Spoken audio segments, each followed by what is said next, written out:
One is there's a lot more room than these other ones, but things to consider in here. All right, one, seat belts coming across, strapping your gun in. So when we go to, and you'll find out here in a second, and I'll demonstrate it. When we go to actually unholstering our gun, if the seat belt's hidden on this one.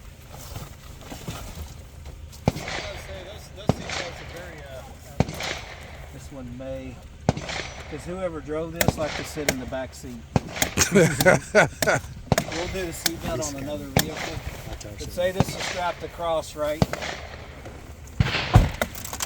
And then obviously, typically we'd have a window up right here, unless we're dealing with somebody and we're dumb enough to roll it down when we're dealing with an aggressive person. But if I've got right now we're just gonna go Predator straight in front of us, just about the same distance y'all were standing and shooting. So one, we've got our feet, gas pedal, we immediately go to the brake because we may not be in park, right? Want to make sure the car is secured. The other thing is I am a fan, if possible, to use a support hand to pop the seatbelt immediately if I can. I do not want to be trapped in this car, okay? Now, in the PSD work in the past and the private this protection side, is we get out of the vehicle if we can't push through. So right now we're going to stay in.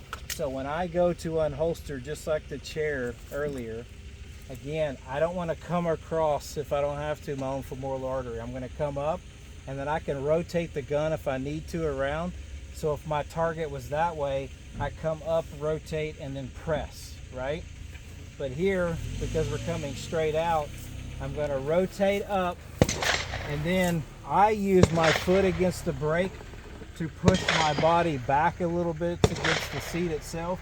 One, to just give me resistance. So when I come out and present the gun, I'm just coming right over the steering wheel, finding that target and engaging.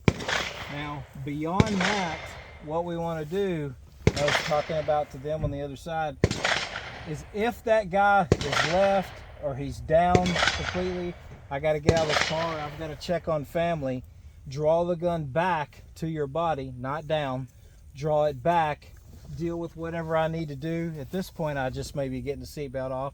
I may be taking keys out of the car, right?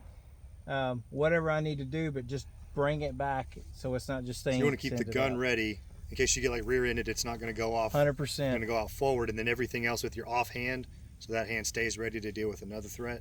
Correct. Okay. And so think about it. If he's got buddies, like he's the main one I'm focused on, but there's guys over here, right? So I may have to transition real quick and engage over here. I may have to yank this person across as soon as I get out. So I want to draw that gun, say, hey, come with me, and we'll do some of those drills. Everything just needs to be in the workspace. We don't want to lower our gun, okay? We don't want to take it out of the fight until the fight is completely over. So again, from this position, right, I'm driving, we're here, everything's good to go. Just like the scenario we talked about in downtown Austin, this guy presents that gun, right? So again, when y'all have your hand up here earlier, as soon as I get into this, that hand draws back, and then I just present the gun out, okay, and engage. Then as I go to the next phase, I'm drawing back, checking my surroundings, everything that's going on, and then I may have to exit out of this vehicle, okay, which we'll stair step into. Right now, I just want y'all getting comfortable shooting through glass. Anybody done this before? No, sir. You have. You know you have, brother. Right? It's been a while, but I remember.